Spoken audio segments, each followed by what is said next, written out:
सुप्रभातम, नमो नमः। एकदा पुनरपि सुस्वागतम् अस्ति भवतां सर्वेषां छात्राणाम् अस्मिन् संस्कृते स्पंदनाया कक्षायां। प्रिय विद्यार्थियों, मैंने आपको पीछे वाला पार्ट 7 का कंप्लीट करवा दिया था। उसके क्वेश्चन आंसर मैं आपको आज पीडीएफ में भेज दूंगा। ठीक है बच्चों, आज अपन पढ़ रहे हैं पाठ 8 का। पुस्तक खोल लीजिए, कर्मयोगी स्वामी केशवानंद। विद्यार्थियों, ये जो पाठ है वो बड़ा ही महत्वपूर्ण है, परीक्षा की दृष्टि से बड़ा ही अच्छा पाठ है, तो आप ध्यान से पढ़ना। ठीक है, काफी बड़ा पाठ है, अच्छा भी पाठ है। ठीक है, देखो पहले पाठ की भूमिका हिंदी में ही बता देता हूं। राजस्थान से, यहां से देखिए आप, राजस्थान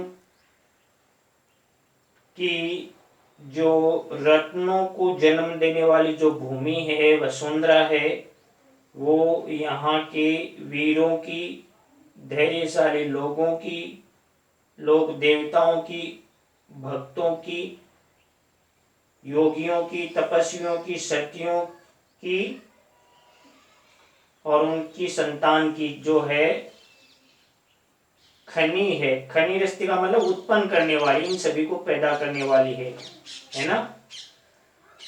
इस पे यानी इस भूमि पे जो जो रत्न हैं वो सभी इस भूमि में उत्पन्न हुए हैं और उनकी संख्या कोई कम नहीं है, यानी उनकी बहुत ही अधिक संख्या है और उनका नाम लेना है वो भी बड़ा ही कठिन है या मुश्किल है। ठीक है, इसी भूमि में ही उत्पन्न हुआ एक नर रत्न, यानी व्यक्तियों में रत्न श्रेष्ठ व्यक्ति स्वामी केशवानंद है। उनका जो प्रेरक जीवन है, जीवन का जो वृत्त है, जीवन का जो उनका लेखा जोखा है, वो यहाँ इस पाठ में संक्षेप में बताया जा रहा है। ठीक है, प्रस्तुत किया जा रहा है। अब देखिए पाठ जो है वो आपको देखना है। ठीक है, कर्मयोगी स्वामी केशवानंद, पुस्तक को लेना। देखिए, स्वामी केशवानंद से जन्मे पौष मासे 1940 तमे विक्रम संवत्सरे ईस्वी 1883 राजस्थान से सीकर जनपदे मगलुणा ग्रामे एभवत। स्वामी केशवानंद का जन्म पौष महीने में, सर्दी का महीना है पौष, है ना, पौष के महीने में 1940 विक्रम संवत में और 1883 जो है ईस्वी सन में राजस्थान के सीकर जिले में, जनपद यानी जिले में, मगलुणा ग्रामे एभवत, मगलुणा नाम के ग्राम में हुआ। जनपद कहते हैं जिले को, तो जनपद यानी जिले में। ठीक है,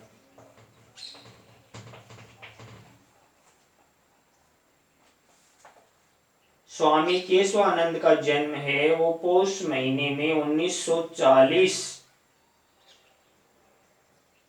ईस्वी में। ठीक है ना, विक्रम संवत्सर है 1940, ध्यान दीजिए 1940 विक्रम संवत्सर, यानी अब चल रही है 2077, है ना। ये है 1940 विक्रम के संवत, यानी पंचांग वाली जो संवत है उसकी बात है यहाँ। स्वामी केशवानंद का जन्म पौष महीने में 1940 में विक्रम संवत में और 1883 ईस्वी सन में राजस्थान के सीकर जिले के मगलुणा ग्राम में हुआ। ठीक है, अस्य पितुर नाम ठाकुर ढाका इति मातुश्च नाम सारा इति आसीत्। इनके पिता का नाम ठाकुर ढाका था और माता का नाम सारा था। ठीक है, ध्यान में रखना, ठाकुर ढाका पिता है और सारा है माता का नाम। बाल्य यानी बचपन में, बाल्य का मतलब बाल्यकाल होता है, यहाँ केवल बाल्य दिया हुआ तो इसका क्या मतलब हुआ, बचपन, बचपन में। ठीक है, बाल्य यानी बचपन में केशवानंद से नाम बिरमा ऐतिहासिक, केशवानंद का नाम है वो बिरमा था। यदा एषः बालः सप्तवर्ष कल्पे आसीत् तदेव उष्ट्रमेकम् आश्रित्य रतनगढ़े स्थले जीवन यापनम कुर्वन् अस्य पिता दिवंगतः। यदा यानी जब, जब ये है बालक, ऐसे यानी ये पुलिंग में, जब ये बालक 7 वर्ष की आयु के थे तभी, तदेव का मतलब तभी, ऊंट के सारे जीवन यापन करते हुए इनके जो पिताजी हैं वो रतनगढ़ नामक जगह पर इसके पिता दिवंगत हो गए। यानी 7 वर्ष के जब ये बिरमा थे या केशवानंद थे तभी इनके पिताजी है वो रतनगढ़ नामक जो अपना स्थल है, ये रतनगढ़, ये चूरू वाला ही रतनगढ़ अपने वाला ही, तो यहाँ वो दिवंगत हो गए। ठीक है, वो किसी ऊंट के सारे अपना जीवन रोजी रोटी चलाते थे। यानी इनका जो बचपन है केशवानंद का वो बड़ा ही कठिनाइयों में बीता, ऐसा बता रहे हैं। ठीक है, कुर्वन करते हुए अस्य पिता दिवंगत है, इनके पिता दिवंगत हो गए। ठीक है, पितुः प्रयाणात् प्रागे विपन्नायां श्रेष्ठिगृहेषु गोधूमादिपेषणं पात्रमार्जनम् इति एवं आदिभिः कार्यैः यथा कथञ्चित् कालयापनं कुर्वती अस्य बालस्य वराकी माता इदानीं वैधव्य कारणात् इतोऽपि विपद्यभिभूता अभवत्। पितुः प्रयाणात्, पिता के प्रयाण के बाद, प्रयाण कहते हैं प्रस्थान के बाद यानी मरने के बाद, प्रयाण यानी प्रस्थान, प्रयाणात यानी प्रस्थान से, प्रयाण कहते हैं प्रस्थान को, वो अंतिम यात्रा के लिए प्रस्थान, उसके लिए बोला है। पितु प्रयाणात प्रागेव, प्रागेव मानी पहले ही, प्रागेव का मतलब क्या है, पहले, पहले ही। पिताजी के प्रयाण करने से पहले या अनंत यात्रा करने से पहले, जाने से पहले ही विपन्नतायाम, विपन्नतायाम यानी गरीबी, विपन्नता किसको कहते हैं, गरीबी को, विपन्नता गरीबी। ठीक है, विपन्नता किसको कहते हैं, गरीबी को कहते हैं, विपन्नता याम यानी गरीबी में।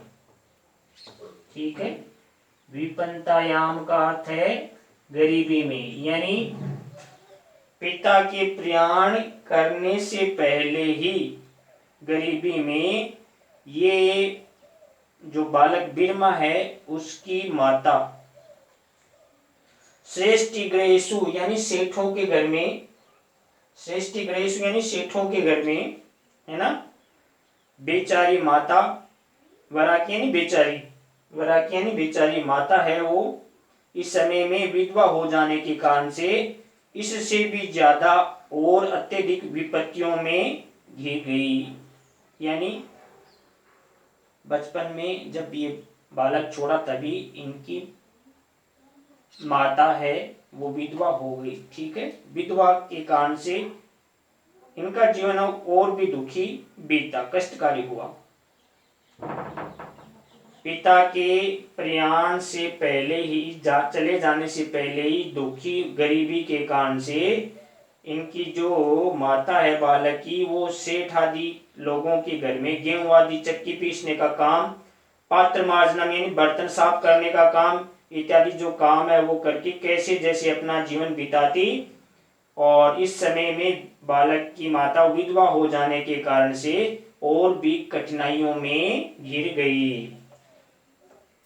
उच्चते ही, और कहा भी जाता है, क्या कहा जाता है, छिद्रेषु अनर्था बहुली भवंती, यानी कठिनाइयों में और कठिनाइयां आती है। कहते हैं कि कंगाली में आटा गीला, जब व्यक्ति गरीब होता है तो और कठिनाइयों में और कठिनाई आ जाती है। छिद्रेषु, छिद्रेषु का मतलब कमजोरी में या परेशानियों में, ठीक है, कठिनाइयों में और कठिनाई आ जाती है। इदानी मातु संयोगाय बिरमा बालकेन गोचारण कार्यम आरब्धम, इस समय में माता के सहयोग के लिए बिरमा नाम का जो बालक है उसने गाय चराने का कार्य शुरू किया। इस समय में माता के सहयोग के लिए बिरमा बालक के द्वारा, यानी बिरमा नाम के बालक के द्वारा गायों को चराने का कार्य शुरू किया गया, क्योंकि इनका घर चलता नहीं था आर्थिक तंगी के कारण। तो बच्चे ने, छोटा सा बच्चा था, लेकिन इसने भी फिर भी माता के सहयोग के लिए गाय चराने का कार्य यानी पशुओं को चराने का कार्य शुरू किया गया। ठीक है बच्चों, अपने पाठ अभी थोड़ा ही पढ़ लेते हैं, ठीक है, और आप पाठ की भूमिका पढ़ लेना, जितना मैंने पढ़ाया है लगभग ये 2 पैरे, आप है ना इनको अच्छी तरह से देख लेना, और कोई दिक्कत हो तो मेरे को आप बता देना, ठीक है बच्चों। और वीडियो शुरू से अंत तक पूरा देखना है। ये पाठ है परीक्षा की दृष्टि से बहुत ही महत्वपूर्ण है। इस पाठ में से निश्चित अनुवाद और क्वेश्चन आंसर भी आते हैं, ठीक है बच्चों। तो पीरियड तो अपना 3 ही दिन आता है, सोमवार और बुधवार और शुक्रवार को, ठीक है। तो 3 ही दिन आता है, तो 3 दिन भी आपको पढ़ना है, कोई दिक्कत नहीं है। तो आप 3 ही दिन पढ़ लीजिए, बाकी एक ही दिन बीच में समय मिले तो रिवीजन कर लीजिए, याद कर लीजिए, ठीक है। तो वीडियो कंप्लीट देखना और लाइक करना और अपने नाम के साथ में कमेंट करना। कोई दिक्कत हो तो आप मेरे को कमेंट में बता देना, मैं अगले दिन आपको आंसर है जो भी पूर्ति करनी है वो मैं आपको बता दूंगा, ठीक है बच्चों। वीडियो देखने के लिए सभी का धन्यवाद। आपका दिन है आज का मंगलकारी रही, शुभ रही, धन्यवाद।